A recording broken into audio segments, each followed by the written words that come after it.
In 1892, John Muir founded the Sierra Club. As America's first and foremost conservationist, he and the Sierra Club helped to protect Yosemite, Mount Rainier, the Grand Canyon, Mount Whitney, Kings Canyon, Yellowstone, and many others. Because of this, Muir is sometimes referred to as the father of the national park system. Theodore Roosevelt traveled with Muir to Yosemite, and seeing such conservation efforts was inspired.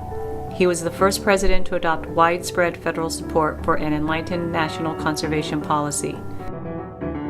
Ansel Adams was also an early member of the Sierra Club. His elegant and profound photography of natural beauty helped many Americans to appreciate the importance of protecting our natural resources. Today, the Sierra Club has over 700,000 members with chapters in every state, making it the largest grassroots environmental organization in the U.S.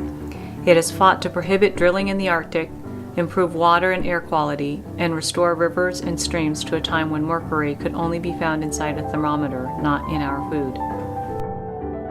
Carl Pope is the executive director of the Sierra Club.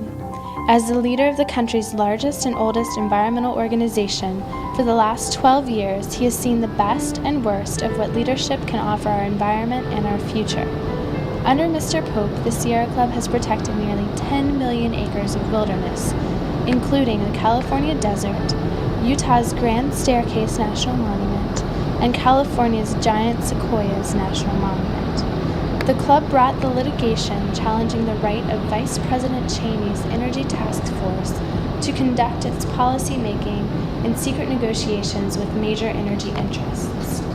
More recently, the Sierra Club led the charge in pursuing and pressuring the Bush administration to reverse its position against new rules that would lower the amount of mercury in our fisheries. Also, the club brought the litigation challenging the right of Vice President Cheney's Energy Task Force to conduct its policy making and secret negotiations with major energy interests.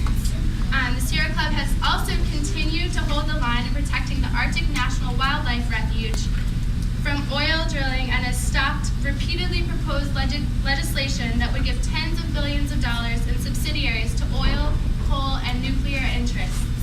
Thank you for coming, and without much further ado, here is Mr.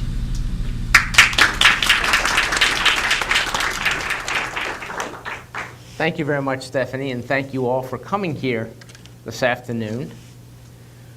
We just got the results of a democratic election that took place in Afghanistan, and I think everybody was excited by the fact that that election came off as smoothly as it did, that the efforts were made to try to get people to the polls in Afghanistan. The government really went out of its way to encourage people who hadn't previously voted to get out to the polls. Voter turnout in Afghanistan was high. It appears it was considerably higher than it was here in the United States in 2000 or in 2002, or in fact, in any of our recent elections. And voter turnout was high in spite of the fact that there was in many regions of the country a lot of anxiety and fear that if you went to try to vote, you might actually get killed. Now, I wish I could report that this year, either in the United States or right here in New Hampshire, that I thought the story was going to be similar.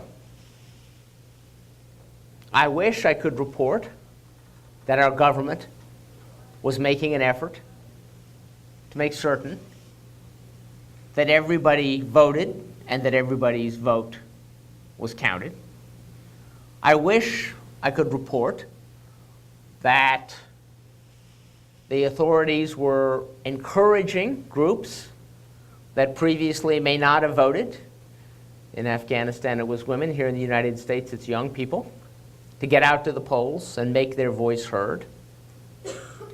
I wish I could say that the United States was going to equal Afghanistan in voter turnout.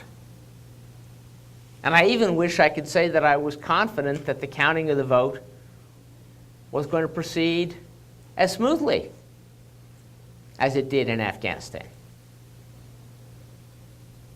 But unfortunately, none of those things are true.